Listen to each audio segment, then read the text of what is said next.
The cursor blinked against the dark screen as I sat hunched over my laptop at 3 in the morning, scrolling through Roblox games I'd never heard of. Sleep had been elusive lately, and mindless gaming seemed like the perfect escape from another restless night.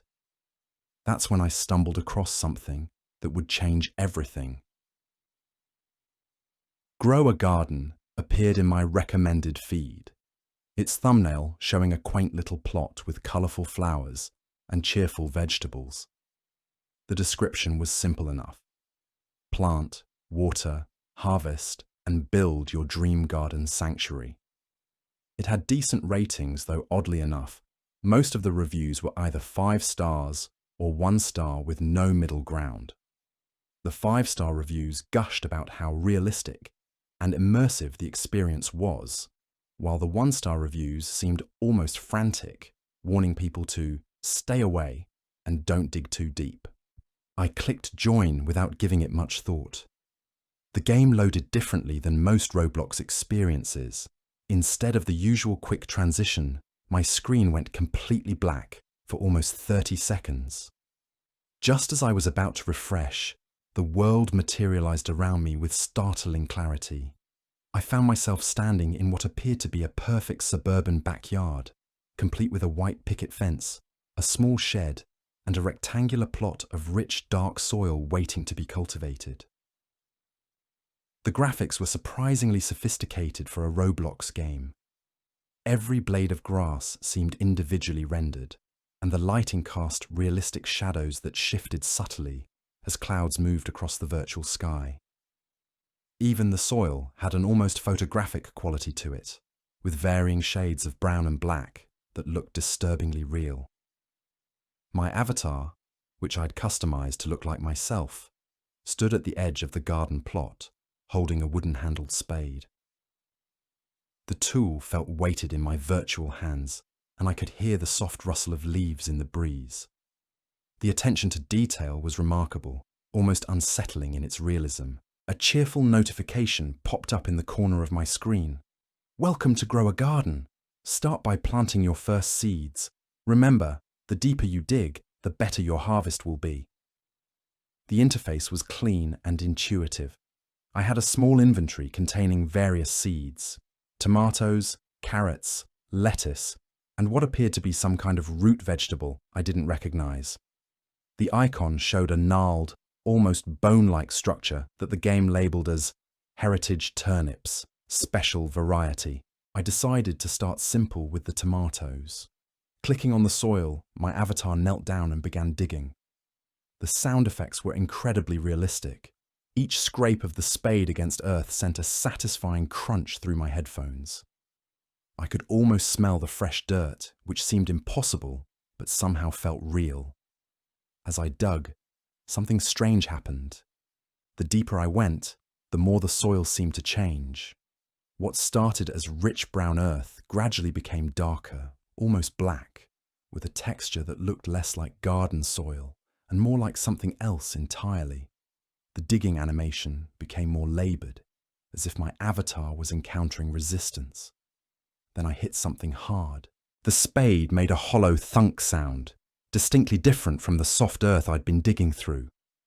My avatar automatically knelt closer to investigate, and that's when I saw it. Partially buried in the virtual soil was what looked unmistakably like a bone. Not a cartoony, obviously fake bone that you'd expect in a kid's game, but something that looked disturbingly realistic. I stared at my screen, heart rate picking up despite myself.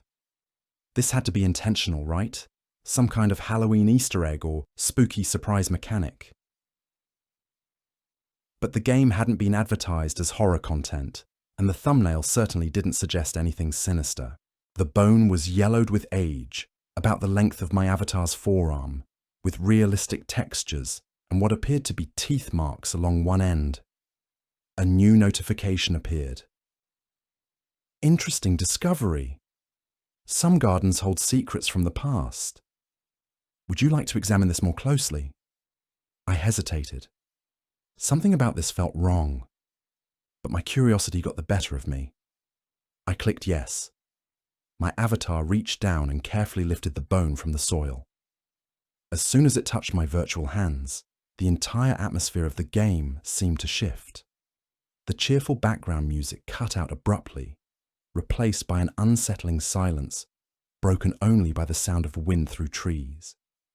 The lighting dimmed, as if clouds had moved across the sun, casting everything in an eerie grey pallor. A detailed examination window opened, showing the bone from multiple angles. The level of detail was disturbing. I could see every crack, every discoloration, every imperfection. In the bottom corner, text appeared. Human femur, approximately 20-30 years old. Signs of trauma visible on the shaft. My blood went cold. This wasn't a game anymore. This felt like something else entirely. I tried to close the examination window, but it wouldn't respond. The bone rotated slowly in front of me, and I noticed something carved into its surface. Letters, barely visible, but definitely there. Help me. That's when I heard it. A voice, barely audible through my headphones, whispered my real name. Not my username, not my avatar's name, but my actual name. The same name that was on my birth certificate, that only my family and closest friends used. Michael, the voice said, soft and pleading. Keep digging. I ripped my headphones off and stared at the screen.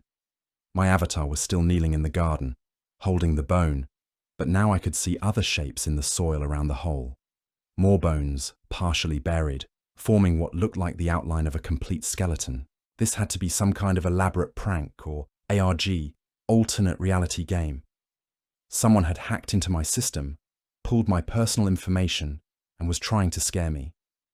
But as I sat there in my dark bedroom, the only sound my own rapid breathing, I couldn't shake the feeling that what I was seeing was somehow real. The game's chat function suddenly activated, even though I was supposedly playing alone.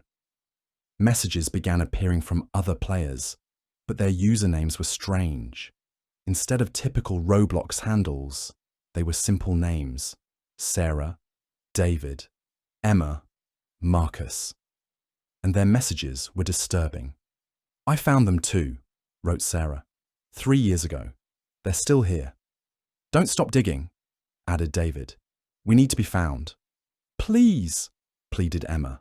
My family doesn't know where I am. I tried to leave the game, but the exit button wasn't responding. The window seemed locked, trapping me in this increasingly nightmarish experience. My cursor moved on its own, directing my avatar to continue digging despite my attempts to control it. More bones appeared. A rib cage, perfectly preserved. A skull, grinning up at me from the dark soil. Small bones that might have been fingers, scattered around the larger remains like they'd been disturbed by something. Each discovery triggered another notification, each one more detailed and disturbing than the last. Adult female, estimated age 25-35, signs of blunt force trauma to the skull. Juvenile remains, approximately 12-14 years old, cause of death, undetermined. Adult male, 40-50 years old, evidence of restraint marks on wrist bones. The chat messages kept coming, now accompanied by profile pictures that looked less like typical Roblox avatars and more like actual photographs. Grainy, distorted images of people who looked frightened, desperate, real. This isn't a game, wrote Marcus. This is how we communicate now, how we try to tell people what happened to us. I realized I was shaking. Every rational part of my mind insisted this was just an elaborate hoax, some kind of viral marketing campaign, or creepypasta brought to life. But the level of detail, the personal information, the way the game seemed to know things about me that no one else should know, made it feel terrifyingly real. My avatar continued digging, uncovering more remains. The garden plot had become an excavation site, revealing layer upon layer of bones buried in the virtual soil. And with each discovery, the chat messages became more urgent, more desperate. Tell someone, pleaded Sarah. Tell the police. Tell anyone who will listen. We're not the only ones, added David. There are others, so many others. The game's environment began to change around me. The cheerful suburban backyard was transforming into something darker, more sinister. The white picket fence was now weathered and broken. The shed in the corner had taken on an ominous appearance, its door slightly ajar, revealing nothing but darkness inside. Even the sky had changed, becoming an unnatural grey that seemed to press down on everything. But the most disturbing change was in my avatar. As I continued to dig, my character began to look different. The clothes became dirty and torn. The face grew gaunt and hollow. Most unnervingly, my avatar's eyes had changed, becoming wide and staring, filled with an expression of growing horror that mirrored my own feelings. A new notification appeared, different from the others. You have uncovered the truth, but truth comes with responsibility. What will you do with what you've learned? 3 options appeared on screen: report to authorities, keep digging, or tell others about this place. I stared at the choices, my mind racing. If this was just a game, these options were meaningless. But if there was even a chance that what I was seeing had some connection to reality, then I had to take it seriously. The messages from the other players, the detailed forensic information, the way the game seemed to know personal details about me, all of it pointed to something far more complex than a simple Roblox experience. My hand hovered over the mouse, trembling slightly. The chat was still active, messages flowing past faster now. Dozens of names I didn't recognize, all pleading for help, all describing similar discoveries in their own virtual gardens. Sarah, David, Emma, Marcus, and now others. Alex, Katie, Ryan, Zoe, each one claiming to have found human remains in their game, each one begging for someone to believe them. The game finds people, wrote Alex, people who are ready to listen, people who might actually do something about it. It's not random, added Katie. It chooses players who live in certain areas. Check the map, check the real locations.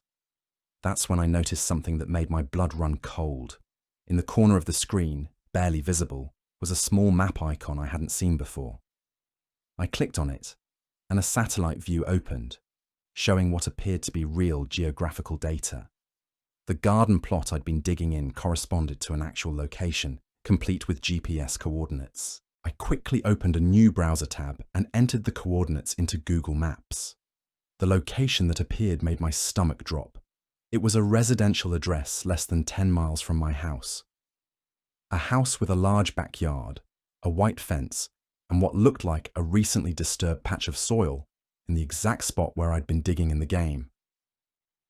The implications hit me like a physical blow. This wasn't just a game. Somehow, impossibly, I was connected to a real place, a real situation, real people who might be in danger or worse. The bones I'd uncovered, virtually, might correspond to actual human remains buried in someone's backyard, just a few miles away.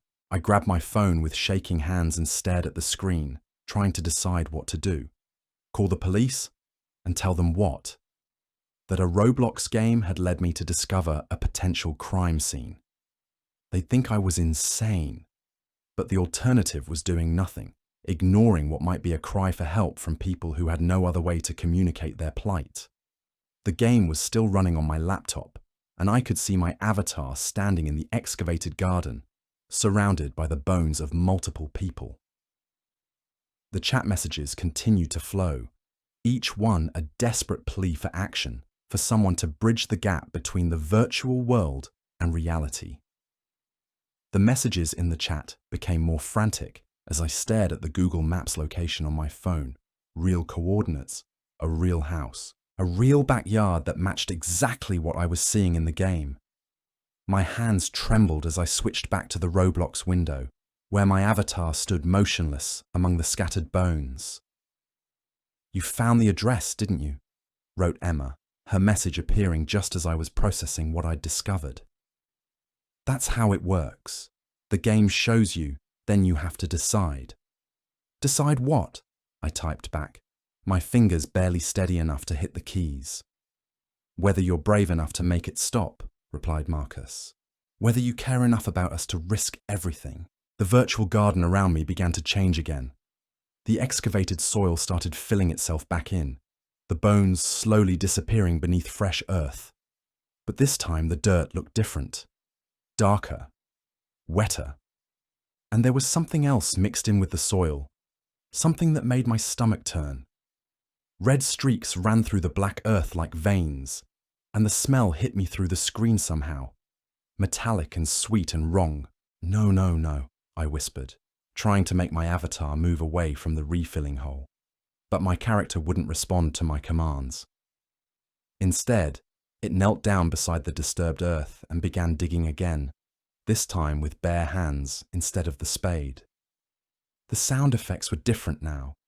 Instead of the satisfying scrape of metal against soil, I heard wet, squelching noises.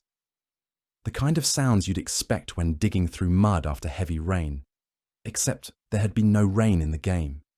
The earth clung to my avatar's hands, dark and sticky, and with each handful removed, more of those red streaks became visible. "It's fresh," typed Sarah, her message appearing as my avatar's hands uncovered something pale and soft. "This one's fresh. You need to hurry." I realized I was holding my breath as my character's hand brushed against what looked like fabric. A piece of clothing, partially buried, still attached to something beneath the soil. The game's camera zoomed in automatically, forcing me to see details I didn't want to see. The fabric was yellow, a bright, cheerful color that stood out starkly against the dark earth. It looked like part of a dress, maybe a summer dress that someone had been wearing recently. "Who is this?" I typed, my voice barely a whisper, even though I was alone in my room. "Lisa," came the immediate reply from David. "She's been here 3 days. She's the newest one." 3 days? I stared at the screen in horror. "That means she might still be alive," finished Emma. "Maybe, but not for long. That's why the game found you tonight. That's why you have to act now." The virtual excavation continued without my input, my avatar working with mechanical precision to uncover more of the yellow fabric. A sleeve appeared, then a shoulder, then something that made me jump back from my laptop screen. An arm, pale and motionless, but unmistakably human. The game's graphics were so realistic that I could see individual fingers, painted nails, even a small birthmark on the wrist. "This can't be real," I said aloud. But even as I spoke the words, I knew they rang hollow. The level of detail, the way the game seemed to respond to my thoughts, the personal information it had about me, all of it pointed to something far beyond a simple Roblox experience. My phone buzzed with a notification. A text message from an unknown number. "You've seen enough. Stop digging or join them." I dropped the phone like it was on fire. The message disappeared almost immediately, leaving me wondering if I'd imagined it. But when I looked back at the laptop screen, my avatar had stopped digging and was now staring directly at me through the camera. Not at the screen, but at me specifically, as if it could see me sitting in my bedroom chair. "Help me," my avatar mouthed, though no sound came through the speakers. "Help all of us." The chat exploded with activity. Dozens of names I hadn't seen before were flooding the screen with messages, each one more desperate than the last. They all claimed to be trapped. All said they'd been playing the game when something went wrong, when the line between virtual and reality had blurred beyond recognition. "I've been here 2 months," wrote Alex. "I came to investigate like you. Now I can't leave." "The game doesn't let you go once you know the truth," added Katie. "It keeps you here to help find others." "Others like Lisa," said Ryan. "People who are still alive, still savable." I tried to close the browser window, but it wouldn't respond. The X button in the corner seemed to mock me, grayed out and unclickable. The game had taken control of my computer, and I was trapped in this nightmare just like the others claimed to be. The scene around my avatar began to shift again.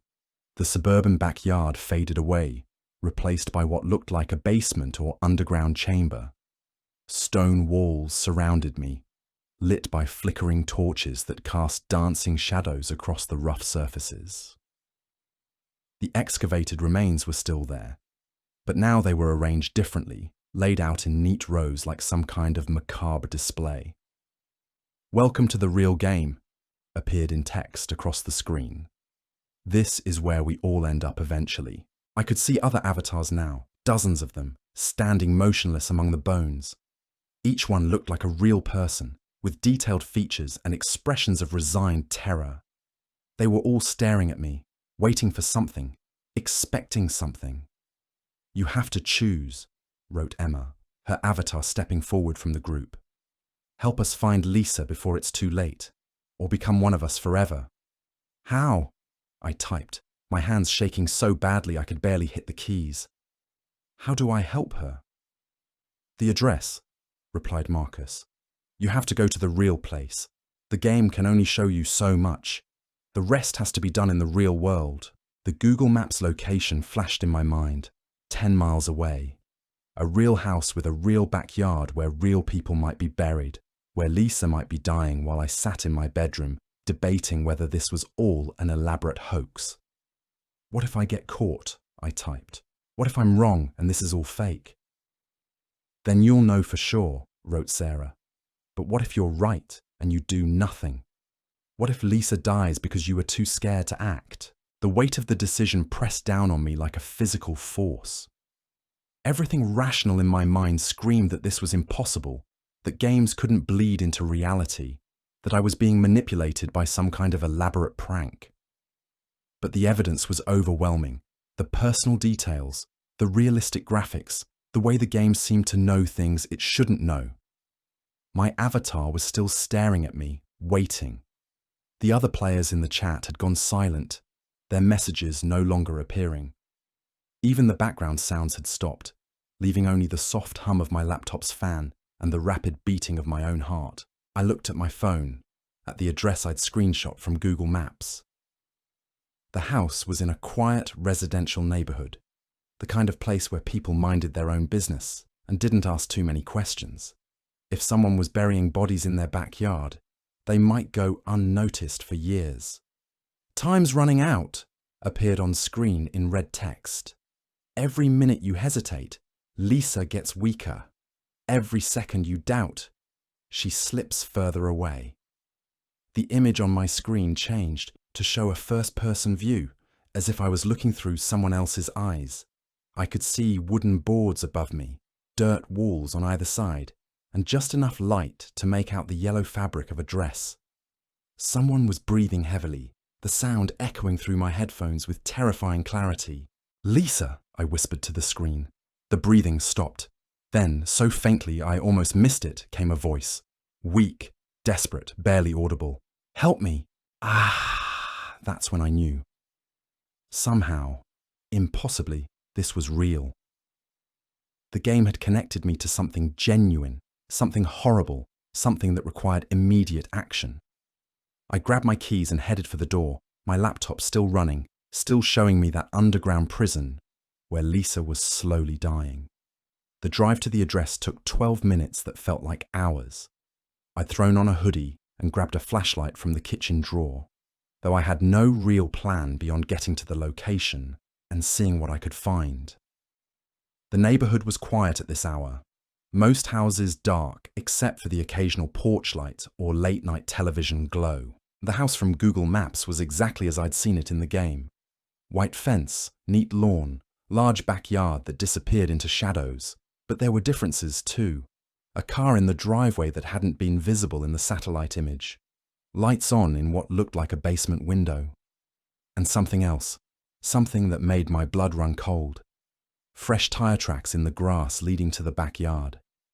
Deep ruts that suggested something heavy had been dragged or carried to the rear of the property recently. Very recently. I parked 3 houses down and walked back, keeping to the shadows. The street was completely silent, except for the distant hum of air conditioning units and the occasional bark of a dog somewhere in the distance. As I got closer to the house, I could hear something else. A low, rhythmic sound coming from somewhere underground. Digging. Someone was digging in the backyard at 4 in the morning, and based on the sound, they were going deep. I crept along the fence line, looking for a gap or a way to see into the backyard without being spotted. The wooden slats were close together, but there was a small hole near the corner where a board had warped away from its neighbours. I pressed my eye to the gap and nearly gasped aloud at what I saw. A man in dark clothing was standing in a hole that had to be at least 6 feet deep, methodically shoveling dirt onto a growing pile beside the excavation. But this wasn't the neat, organised digging I'd seen in the game. This was frantic, desperate work, the kind of digging someone does when they're running out of time. At the edge of the hole, barely visible in the dim light from the basement window, was a yellow dress. The same yellow dress I'd seen in the game, crumpled and motionless at the bottom of what was clearly meant to be a grave. Lisa. I pulled out my phone with trembling hands and dialed 911, whispering my location and what I was seeing to the dispatcher. They told me to stay back, to wait for officers to arrive, but I couldn't tear myself away from the hole in the fence. The man was still digging, still working to make the grave deeper, and I couldn't tell if the person in the yellow dress was breathing or not. The sound of sirens in the distance made the digger stop.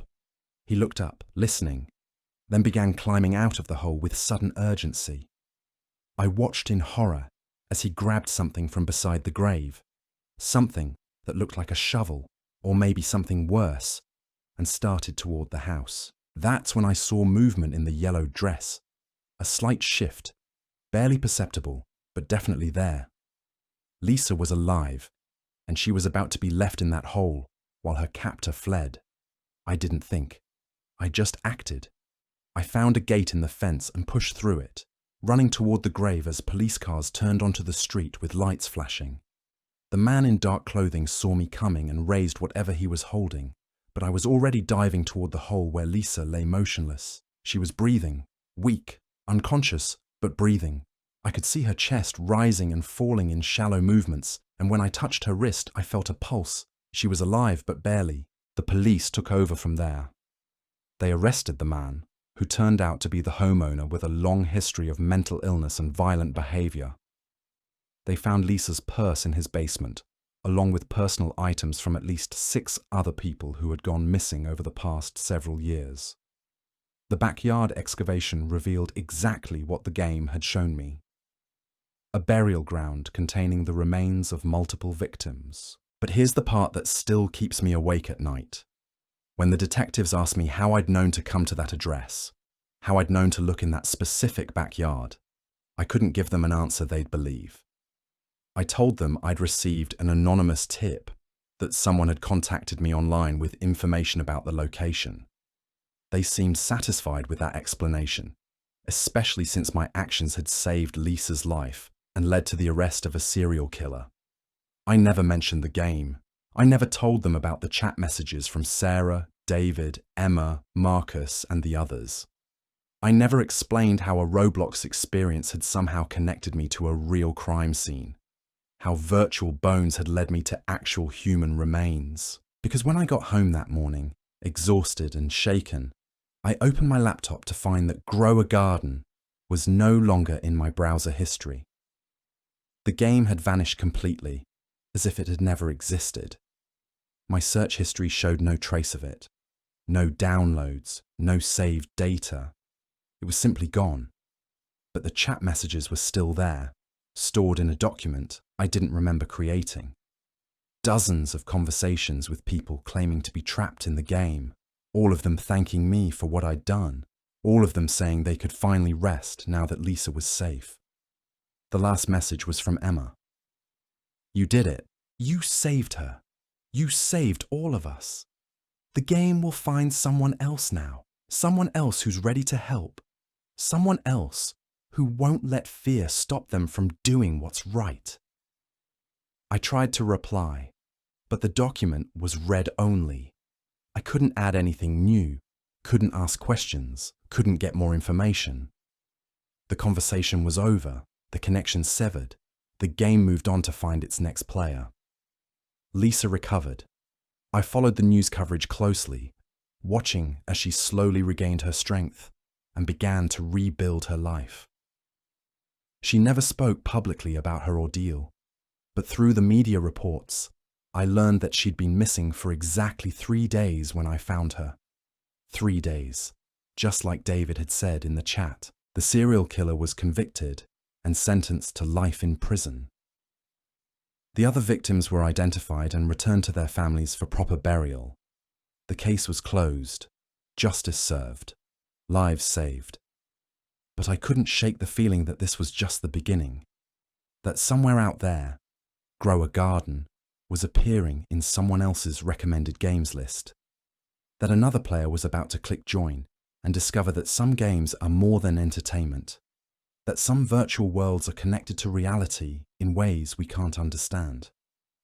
I started researching online, looking for others who might have had similar experiences. I found forum posts from people claiming to have played games that led them to real-world discoveries, Roblox experiences that seemed to know things they shouldn't know.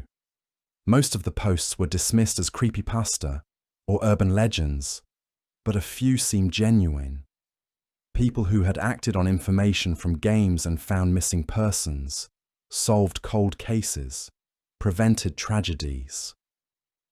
One post caught my attention. A user named Jake had written about playing a game called Lost and Found that had led him to discover a kidnapped child in an abandoned warehouse. Another user, Maria, described a game called Deep Waters that had shown her the location of a drowning victim before the body was officially discovered. I reached out to both of them, and their stories were remarkably similar to mine. Games that appeared without warning, experiences that felt too real to be virtual, information that led to genuine discoveries in the real world. We formed a small group, sharing our experiences and trying to understand what was happening. That's when Jake told me something that changed everything. He said the games weren't random. They were seeking out specific people, individuals who had the right combination of curiosity, courage, and moral conviction to act on what they discovered. The games were a tool, he explained, used by something or someone to connect virtual experiences with real-world problems that needed solving. Think about it, Jake said during one of our video calls. How many missing persons cases go unsolved? How many crimes happen in secret? How many people disappear without a trace? Traditional law enforcement can only do so much, but games like these, they can reach anyone, anywhere, anytime. They can show us things we'd never find on our own. The idea was both fascinating and terrifying. If Jake was right, then Grow a Garden wasn't just a game. It was part of something larger, a network of interactive experiences designed to crowdsource crime solving and victim rescue. But that raised uncomfortable questions about who was behind it, how they got their information, and what happened to players who refused to help. I thought about the chat messages, the desperate pleas from Sarah, David, Emma, and the others. Were they real people who had played the game before me? Were they trapped somehow, forced to guide new players toward the same discoveries they had made? Or were they something else entirely? Artificial intelligences designed to manipulate players into taking action? I never found definitive answers to those questions. But I did find something else. Something that made me realize the true scope of what I'd stumbled into. While researching missing persons cases that had been solved through unusual circumstances, I discovered a pattern. Over the past 5 years, there had been dozens of cases where anonymous tips had led to the discovery of missing people or the arrest of criminals. Tips that came from sources that couldn't be traced. Information that was impossibly accurate. Discoveries that happened at exactly the right time. The pattern was subtle, easy to miss unless you knew what to look for. But once I saw it, I couldn't unsee it. Someone or something was using games to solve real-world problems, and I had become part of that network. My phone buzzed with a notification, a text from an unknown number. "Thank you for your service.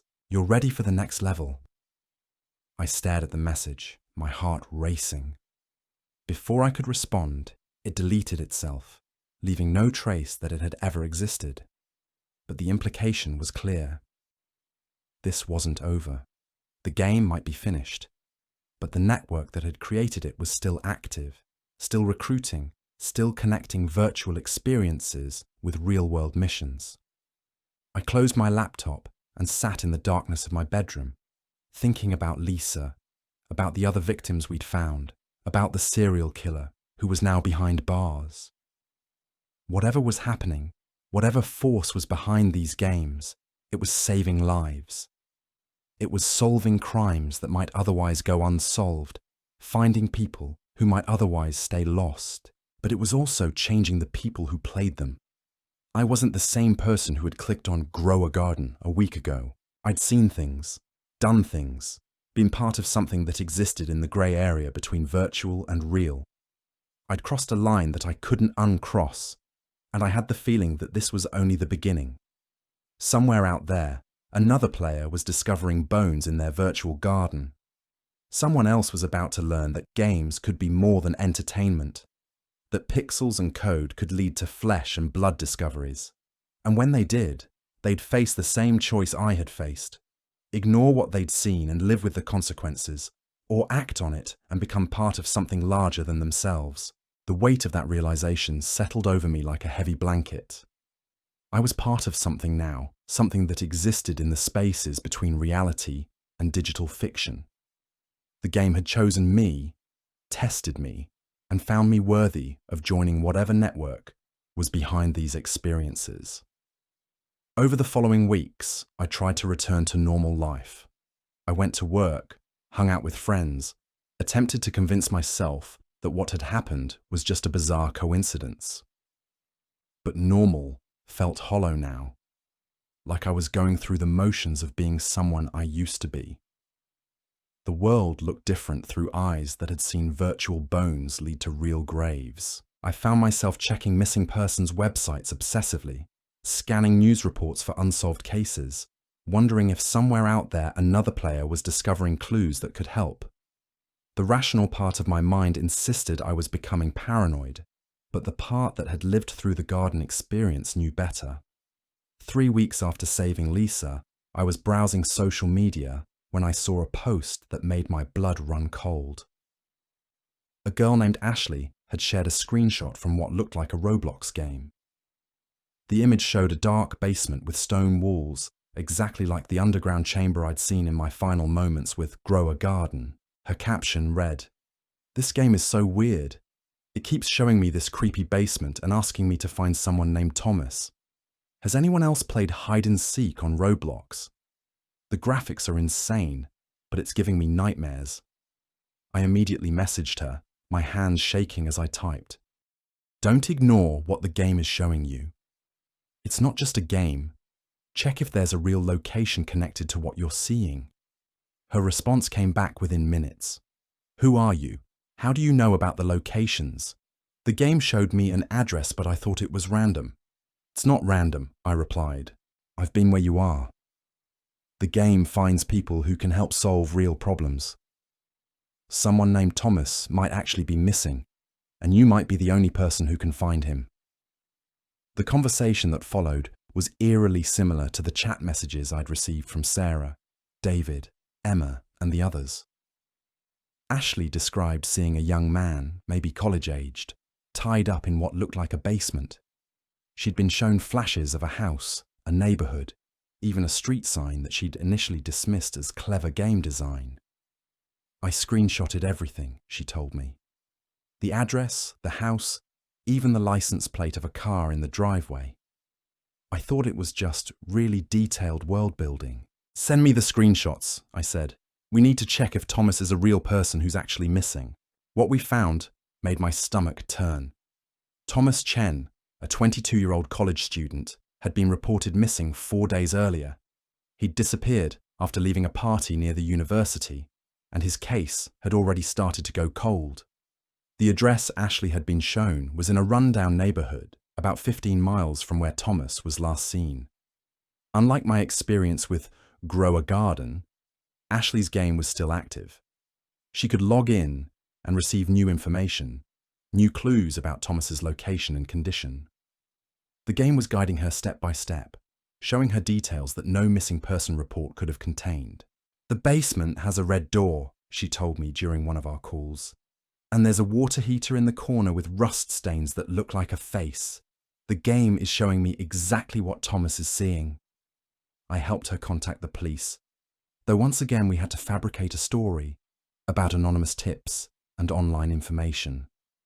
The authorities were skeptical, but agreed to check the address, especially when Ashley was able to provide details about the property that matched their records perfectly. They found Thomas exactly where the game had indicated, locked in a basement room behind a red door, weak but alive. His kidnapper, a man with a history of mental illness and violent behavior, was arrested without incident. Another life saved, another case closed, another player inducted into the network. But Ashley's experience revealed something new about how the games operated. While Grow a Garden had disappeared from my system after I'd completed my mission, Hide and Seek remained active on Ashley's computer. She could still log in, still receive messages from what appeared to be other players, still access information about unsolved cases. "It's like it's preparing me for something else," she explained. "The game keeps showing me new missing persons, new locations, new people who need help. It's not just one case anymore. It's become my whole life." That's when I realized the true scope of what we'd stumbled into. The games weren't isolated experiences. They were part of a larger system, a network that was systematically recruiting people to solve crimes that traditional law enforcement couldn't handle. And once you proved yourself capable, once you showed you were willing to act on what you learned, the network didn't let you go. I started connecting with others who'd had similar experiences. Through carefully worded forum posts and encrypted messaging apps, I found a growing community of people who'd been chosen by various games to help solve real-world problems. There was Marcus, who'd played something called Lost Highway that led him to discover a human trafficking ring. Sarah had experienced Deep Blue and found the location of a plane crash that had been missing for years. David's game, Last Call, had guided him to prevent a suicide by connecting him with someone who was planning to jump from a bridge. Each story followed the same pattern, a game that appeared without warning, experiences that felt too real to be virtual, information that led to genuine discoveries, and afterward, a sense of being part of something larger than themselves. We were all changed by our experiences, all carrying the weight of knowing that virtual worlds could bleed into reality in ways that defied explanation. The community grew slowly but steadily. We developed our own language, our own methods of communication, our own protocols for handling new cases. We called ourselves the Finders, and we took our role seriously. Lives depended on our willingness to act on information that came from sources most people would dismiss as fiction. But the network that had created the games remained mysterious. Despite our best efforts to trace the origins of the experiences, we could never identify who was behind them or how they obtained their information. The games appeared and disappeared without warning, leaving no digital footprints, no code to analyze, no servers to track. Some members of our community theorized that the games were created by a group of hackers or programmers with access to law enforcement databases. Others believed we were dealing with something more supernatural, a force that existed beyond the boundaries of normal reality. A few suggested that the games were actually government experiments, testing new methods of crowdsourced crime solving. I didn't care about the theories. What mattered was that the system worked. People were being saved, crimes were being solved, families were finding closure. Whatever force was behind the games, it was making the world a better place, one virtual experience at a time. My phone buzzed with a notification from our secure messaging app. Ashley had sent a message to the group. "New case just came in. Game called Night School, showing me a missing teacher. Anyone else getting this one?" 3 other members responded immediately. The network was expanding, adapting, finding new ways to connect virtual experiences with real-world problems. Each case was more complex than the last, requiring multiple players working together to piece together the full picture. I opened my laptop and checked my own system for any new games. The desktop was clean, my browser history normal, no mysterious downloads or installations. But I knew that could change at any moment.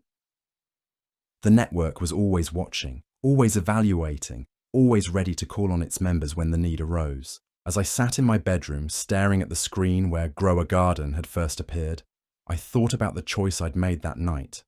I could have ignored what I'd seen, dismissed it as an elaborate hoax, gone back to my normal life. But I'd chosen to act, to trust in something that shouldn't have been possible, and that choice had saved Lisa's life. Now I was part of something bigger than myself, something that existed in the grey areas between virtual and real, between possible and impossible. I was a finder, a bridge between digital fiction and physical truth, a person who understood that games could be more than entertainment. The community had taught me that we weren't the first generation to experience this phenomenon. There were stories dating back decades of people who'd received mysterious communications, impossible information, supernatural guidance that led them to solve crimes and save lives. The games were just the latest evolution of something that had always existed, a network of connection between those who needed help and those who were willing to provide it. My laptop chimed with an incoming message, a new email from an address I didn't recognize, with a subject line that made my heart race. Ready for advanced training. I hesitated before opening it. Once I clicked that link, read that message, accepted whatever invitation was being offered, there would be no going back. I'd be deeper in the network, more committed to the cause, further removed from the normal world I'd once inhabited. But I thought about Lisa, about Thomas, about all the people who were still out there waiting to be found. I thought about the families who were desperate for answers, the cases that had gone cold, the victims who had been forgotten by everyone except the network that connected us all. I opened the email. The message was brief. You've proven yourself capable of handling individual cases. Now we need you to help coordinate multiple operations simultaneously. The network is expanding, and we need experienced finders to guide new recruits. Are you ready to take on greater responsibility? Below the text was a link to download something called Command Center, described as a comprehensive platform for managing multiple missing persons cases across different virtual environments.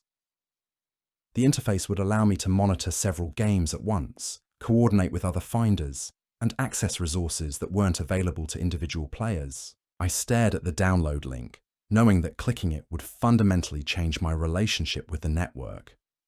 I'd no longer be just a player responding to individual cases. I'd become part of the system itself, helping to guide others through the same experiences I'd navigated.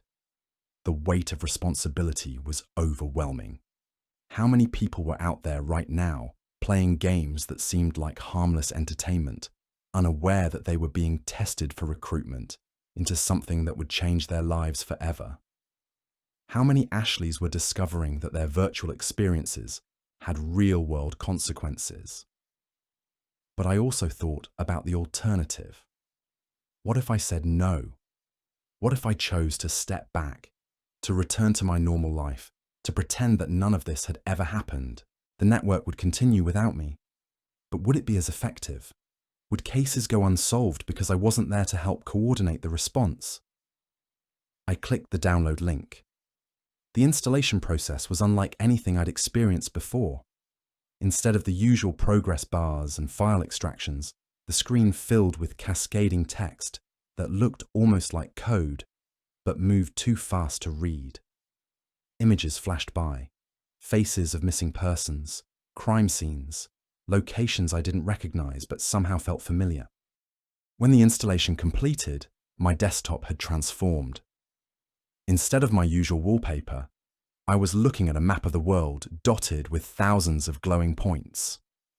Each point represented an active case, a missing person, a crime in progress, a situation that needed attention. The scale was staggering. A chat window opened automatically, filled with messages from finders around the globe. They were discussing ongoing cases, sharing information, coordinating rescue efforts. The network was vast, far larger than I'd ever imagined, with members operating on every continent. "Welcome to Command Center," appeared in a private message window.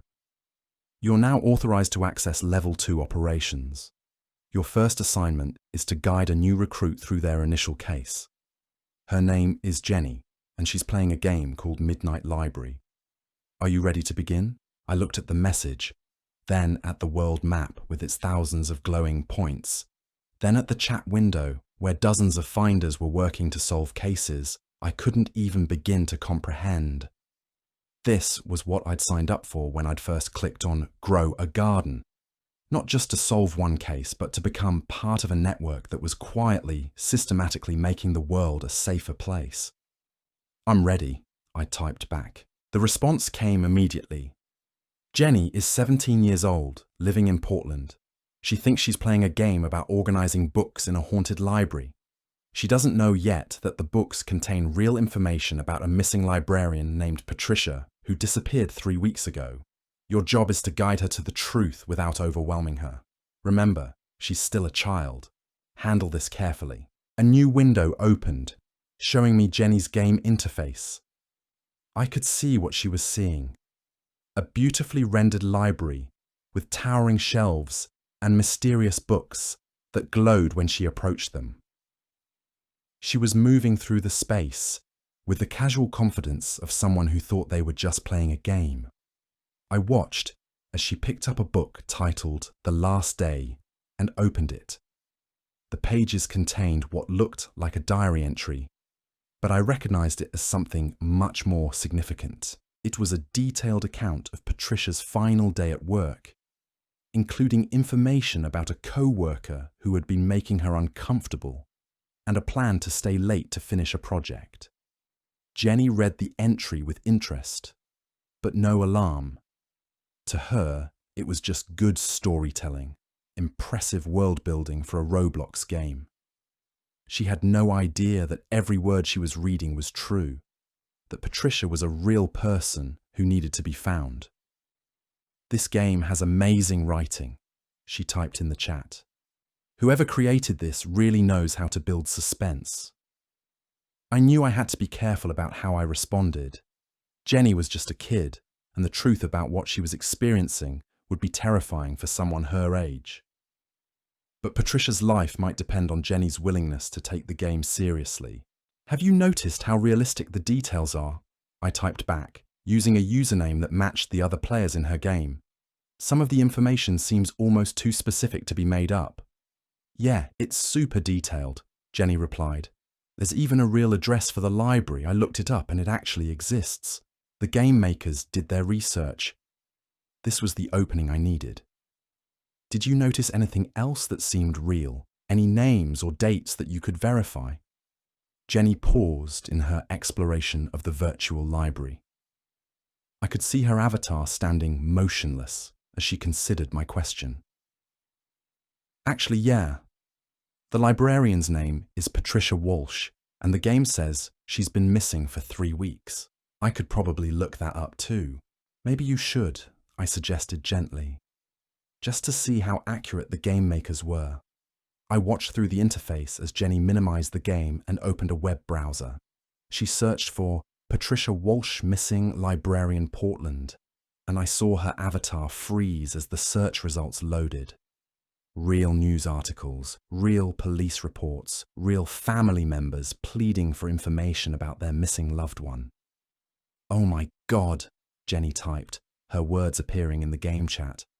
"This is real. Patricia Walsh is actually missing. How did the game know that?" This was the moment when everything changed for new recruits. The moment when they realized that what they were experiencing wasn't just entertainment, but a connection to something real and urgent. Some players ran at this point, deleting the game and trying to forget what they'd seen. Others, like Jenny, stayed and asked questions. "The game knows a lot of things," I replied carefully. "It's not just a game, Jenny. It's a way of helping people who need to be found. Are you ready to learn more?" The conversation that followed was delicate and complex. I had to explain to a 17-year-old girl that she'd been chosen to help solve a real missing person case, that the virtual library she was exploring contained actual clues about where Patricia might be found, and that her actions in the game could have real-world consequences. Jenny handled it better than I'd expected. She was scared, overwhelmed, but also determined to help. "If I can actually save someone's life," she told me, "then I have to try. Right? I can't just pretend I never saw this." Over the next several hours, I guided Jenny through the process of extracting information from the game and connecting it to real-world locations. The virtual library contained dozens of books, each one revealing a piece of Patricia's story. Her relationship with her co-workers, her daily routines, her fears about a man who had been following her, her decision to work late on the night she disappeared. The game was more sophisticated than Grow a Garden had been. Instead of simply showing Jenny where to look, it required her to piece together clues from multiple sources, to think critically about what she was seeing, to make connections that weren't immediately obvious. "The book about hidden spaces shows a basement room," Jenny reported, "and the watcher describes someone who knew Patricia's schedule. I think her co-worker Mike might be involved." I checked the information against police reports and news articles. Mike Stevens, a part-time employee at the library, had been questioned but released. He had an alibi for the night Patricia disappeared, but something about his story didn't add up. "The game is showing me his house," Jenny continued. "It's on Maple Street, and there's a red door on the side that leads to a basement apartment. The address is 1247 Maple Street." I felt a chill of recognition. The red door, the basement, the specific address. These were the same kinds of details that had led me to Lisa, that had guided Ashley to Thomas. The pattern was repeating, but with a new player and a new victim. "Jenny, I need you to be very careful about what you do next," I told her. "We're going to contact the police, but we need to make sure we have enough information to convince them to take action." What happened next was a testament to how much the network had evolved since my first experience. Instead of Jenny having to navigate the authorities alone, Command Center connected her with a team of experienced finders who specialized in law enforcement liaison. They helped craft a story that would be believable, gathered supporting evidence, and coordinated with local contacts who could provide additional credibility. The police found Patricia in the basement of Mike Stevens' house, exactly where the game had indicated. She was alive but in critical condition, having been held captive for 3 weeks. Mike was arrested and eventually convicted of kidnapping and attempted murder. Jenny's first case was closed, but like all of us, she wasn't released from the network. Within days, she was being shown new games, new cases, new people who needed help. She'd proven herself capable of handling the responsibility, and the network had no intention of letting that capability go to waste. As I watched Jenny navigate her second case, I realized how far I'd come from that night when I'd first clicked on Grow a Garden. I was no longer just a player responding to mysterious games. I was part of the system that created those experiences, that identified potential recruits, that guided them through the process of becoming finders. The network was growing exponentially. Every successful case created new believers, people who understood that virtual experiences could have real-world impacts. Some of them became active finders, while others simply spread the word, making more people aware that games could be more than entertainment. But growth brought new challenges. The more people who knew about the network, the greater the risk of exposure. Government agencies were starting to ask questions about the unusual number of missing persons cases being solved through anonymous tips. Tech companies were investigating reports of games that seemed to access information they shouldn't have. Most concerning were the reports of copycat games, experiences that mimicked the visual style and mechanics of legitimate network operations but led players toward dangerous or illegal activities. Someone was trying to exploit the trust that people had developed in mysterious games, using that trust to manipulate them into harmful actions. We need to be more careful about recruitment, I told the other coordinators during one of our encrypted video calls. The network is becoming too visible. We're attracting the wrong kind of attention. Maybe that's not entirely bad, replied Sarah, who had become one of the most experienced finders in the network. If we're going to make a real difference, we can't stay hidden forever. People need to know that there are alternatives to traditional law enforcement, that ordinary citizens can help solve crimes.